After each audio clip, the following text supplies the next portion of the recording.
PSA before I even get started into this video, because it's a pretty cool video and I'm really excited to make it. But you are being your own machinist here. You are responsible for your own measurements and double checking everything and making sure this is going to work before you start cutting. This is a very universal tool with the 2 1/4 diameter O-ring.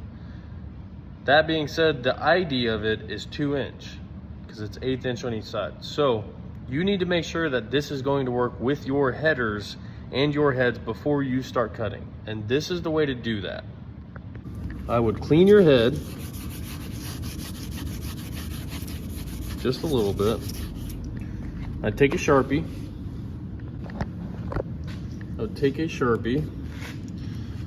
And scribble all around your port.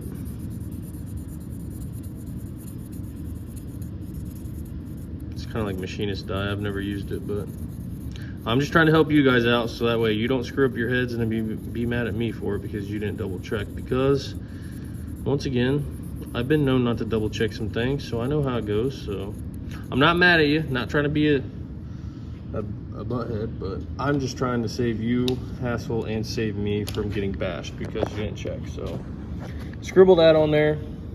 Take your cutter without the cutter in it, with nothing in there at all, and let's bolt this on. All right, so you're gonna get it bolted on, tighten your bolts down, get you a 5/32 drill bit. This drill bit fits inside the 1032 tap. What I do is I lean it. Let me put my phone on.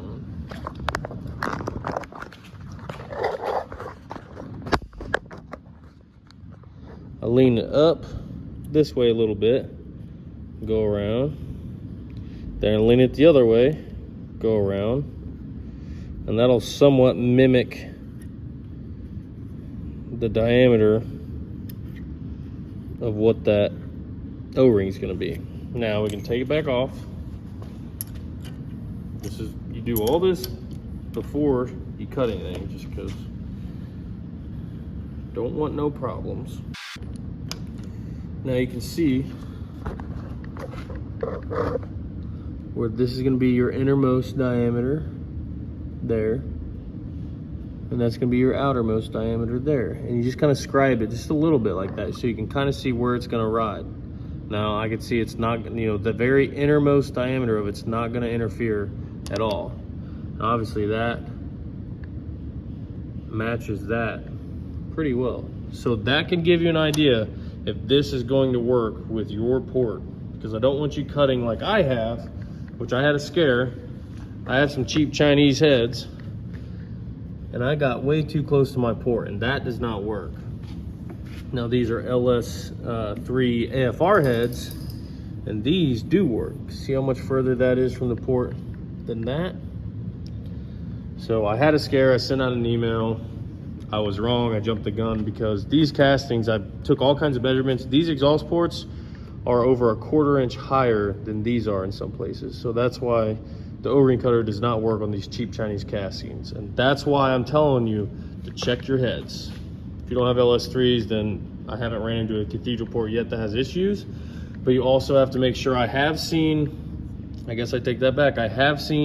some cheaper Chinese heads that don't have this flange to go all the way down, and your O-ring would get out of the actual flange surface. So you must do checking before you start cutting on your heads.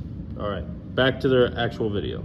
Right, the long-awaited date is here, and that date is the date where the O-ring cutter is shipping out. They're shipping out tomorrow, and I'm making this instructional video to show you guys how to use it, because I have learned how not to use it a lot. But I mean, that's what prototyping's for. So what I'm going to show you is everything you need to do to prepare your head and your tool to cut these grooves, because I've actually already shot this video a few times, and I start doing it just because I know the process and I don't realize that I'm leaving stuff out. So I'm going to show you what is going to come in the package, what should be in your package, and what to do before you even get started. So what you're going to have in your package is a cutting inner piece, an outer piece. You're gonna have a 1032 set screw. You'll have 4 black bit holders, and you'll have 2 of these bits. First things first, before you think about bolting this thing on, you're going to back this set screw all the way out. And what that's going to allow you to do is push this bit all the way in. Because what you don't want is that bit hanging down when you go to bolt this thing on, because you'll either bust the bit, bust the plastic, or you'll gouge your head. And we don't want you to gouge your head. So that's first things first. Make sure your set screw is backed all the way out and this piece is pushed all the way in. Now also, once you get to the 115, 120 thousandths desired depth like I want you to, this piece should be flush. So it shouldn't allow you to go any deeper, but that doesn't mean you shouldn't check like I showed you to check. Because the way I designed it was this piece will become flush with the head surface when it's at 120 thousandths deep. But that doesn't mean you don't check like I'm gonna show you in just a second. With all that aside, I'm gonna push this back up so that way I don't forget. What you're gonna need for this job is an oil squirter or just some WD-40, paper towel, Scotch-Brite, 3/4 socket, ratchet wrench, and 2 header flange bolts that I prefer to be 10 millimeter because they'll hit this if not, so I don't prefer it, it's what it has to have, and then the wrench to do that. Before you bolt this thing on, you're gonna take paper towels. Actually, the first things first, before you bolt that thing on, you're going to loosen all of your rocker studs, all of your rockers, make sure none of your valves are open. Then you're gonna shove paper towels down in all your cylinder holes. And this is only if the head's on the car. If the head's not on the car and you don't care about it, then disregard this. But you're gonna put paper towels in all these once you know the valves close. Once you know the valves close, you're gonna take your Scotch-Brite, you're gonna clean this head. Just like that one is there. And now the video that I shot the first time will take over because it'll keep explaining how to put this thing on. So what I'm gonna do, before I bolt this thing on, I like to use my little oil squirter, and I just give it a little bit of oil. And put a little oil on here to give you kind of a rough, not a base, but just an oil tolerance. I'm gonna spread some oil around here. Put that on.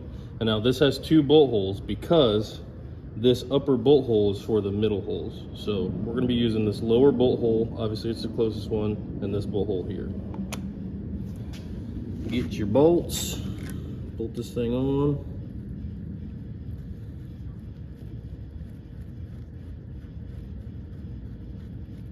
Now, this cutter, these holes here do have a little bit of slop in them. And that's because I know how heads are. I mean, everything, if I made these holes exact, this thing, you'd have issues getting this thing on and it wouldn't fit your head or whatever. So this has just a little bit of slop to where you can, you know, just in case your holes are a little different, you don't run into any issues. So I'm gonna bolt that thing down. I'm gonna tighten it down. Not this, this. All right, so we're gonna tighten these down. And as you see, this thing still spins. Obviously, this is backed off. If this piece does not spin, either A, this is tightened down too tight, and you need to back it off, back your 2 bolts off, back this off, and make sure your cutter's all the way recessed into the centerpiece. Or B, you have junk on your head surface and you need to clean it more and make sure it's not grabbing. So first things first, I'm gonna tighten this down with just my finger until you can feel it grab just a little bit. So now it is grabbing there. I'm gonna back it off a little bit and go backwards. So when you're cutting, you're gonna do a clockwise motion. This cuts clockwise. If you hit a snag, which sometimes if you try to crank this thing down, it's gonna really grab into the aluminum and you'll dead stop it. And so that's why the small increments on your adjustment are very, very crucial. And if you do hit a snag, you can back this up, rotate it counterclockwise, and it'll, you know, the way that the bit is slanted, it'll push that bit back into this. And you'll wanna go back kind of to almost right after where you hit your snag, adjust it down and go around to where it'll kind of clean that snag up once you're all the way around to it. So what I'm gonna do now is I'm gonna tighten it down like I said, just a little bit to where it touches.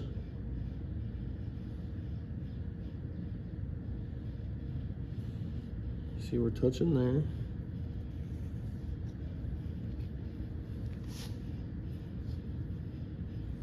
Okay, so now I'm going to add a bunch of oil to it. Oil, when you're cutting like this, is definitely your friend. So, you're gonna get a nice ratchet and a 3/4 socket. You're gonna tighten that down just a smidgen to where you can feel it get semi-tight. You're gonna put your ratchet clockwise. And what you wanna do when you're cutting, you wanna put center pressure on this. I recommend getting gloves. I'll probably go find me a set, because you're gonna wanna put center pressure on this as you're spinning, because if not, the bit's gonna wanna grab weird and all that. You have to put center pressure on this as you spin it.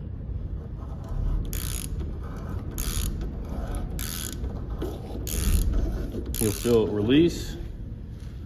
I'm gonna add some more oil in there, just because, like I said, oil's your friend.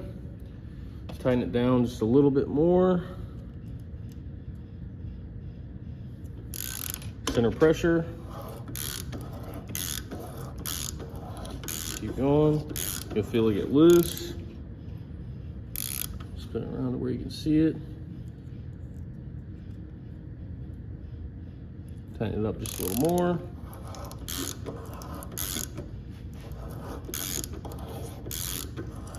You'll feel it get kind of loose again. You can go a couple extra revolutions just to make sure it cleans it up. And what you're gonna see is it'll start pumping shavings out of here, which is good, that's what you want. And as it starts pumping shavings out, you keep pouring in oil, because this is cutting, it's literally cutting, it's machining it. You have to keep it lubricated.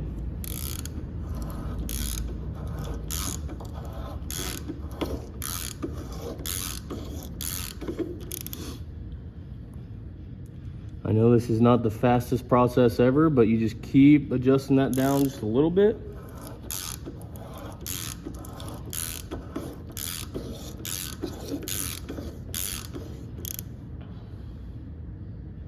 Adjust it down just a little more.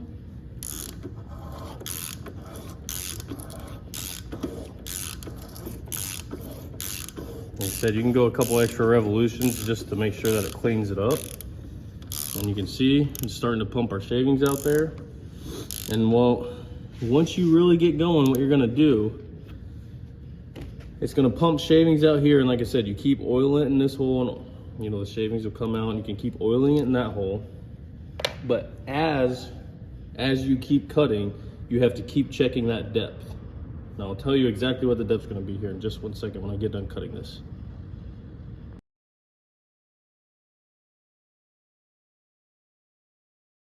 So now what I'm gonna do that I've been cutting for a minute is I'm gonna take the base right here of my calipers and I'm going to put it square on the cutter here to where it's bottomed out. You know, this base is bottomed out flush with this cutter here to where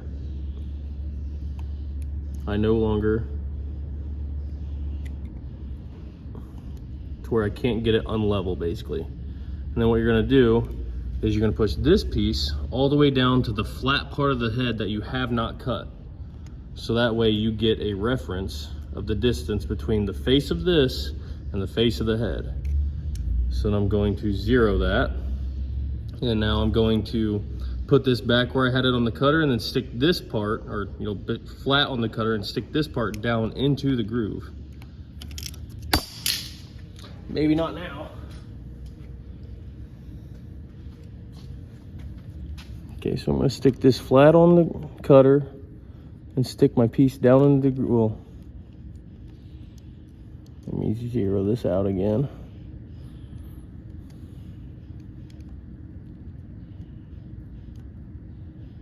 Zero. Okay, now I'm gonna put that flush on the cutter and roll down in to that groove. And it says right now I'm 83 thousandths thick. So right now my groove is 83 thousandths deep. What we're gonna go to is 115 thousandths. That's the groove that we want. And you know what, if it gets to 114 or 116, that's okay. Just we're shooting for 115 thousandths thick, deep.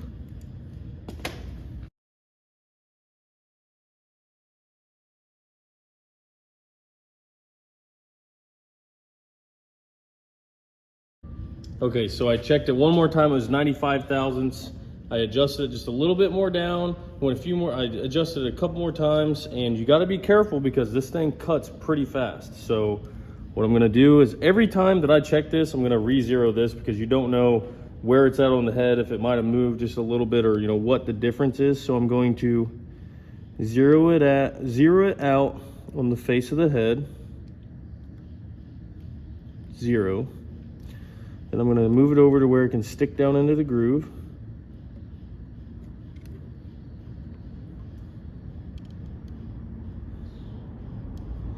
And that says I am 110 thousandths.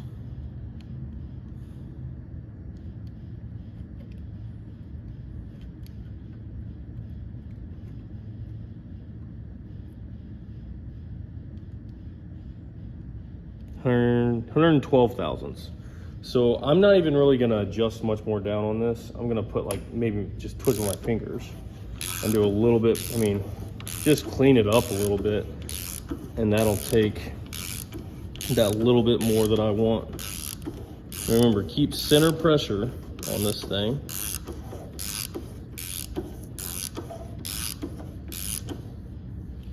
Check it one more again.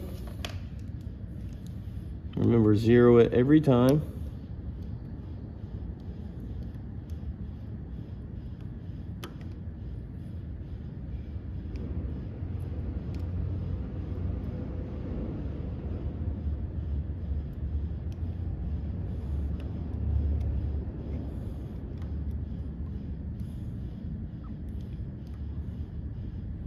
Okay, now I'm 113 thousandths.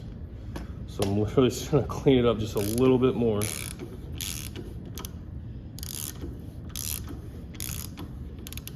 I mean, I'm almost afraid to even use this. Just a little more. Clean it up.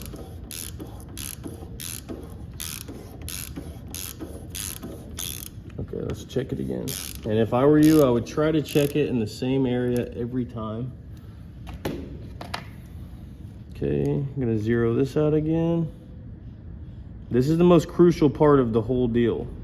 Other than not adjusting your set screw down too much, getting this right. So that's still at 0. I'm gonna move into here.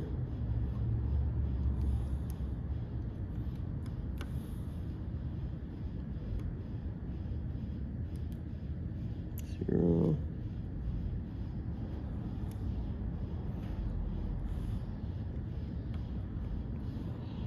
$100. 116 in that spot. I mean, you can move this just a little bit and it'll tell you 115, 116. So that's as deep as I'm gonna go. Now, I'll pull this bad boy off there, and I mean, obviously this has made a mess. Like, this is not a clean deal, but that's just part of, I mean, you're literally machining a groove, so it's not gonna be the cleanest of tasks.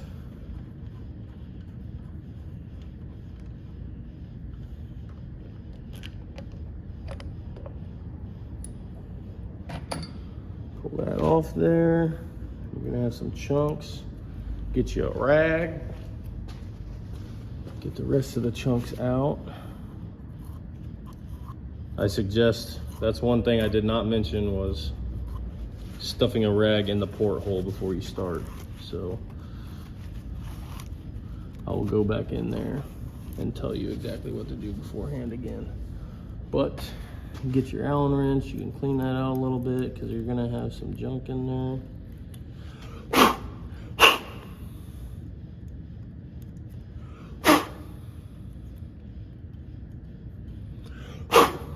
Literally 10 minutes, you just machined an 1/8 inch groove into your cylinder head. And it's perfectly square and perfectly cut. Now you can go around and check. Remember, zero that. Okay, so that's 119. Well, no, I had my thing crooked there. Okay, 118. Literally, it'll move just by doing this. So I'm 118, 117, 118, 116.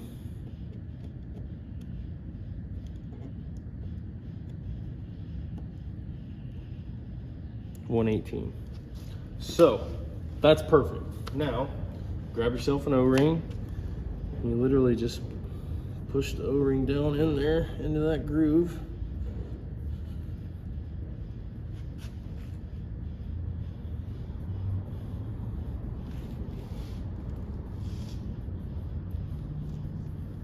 And look at that.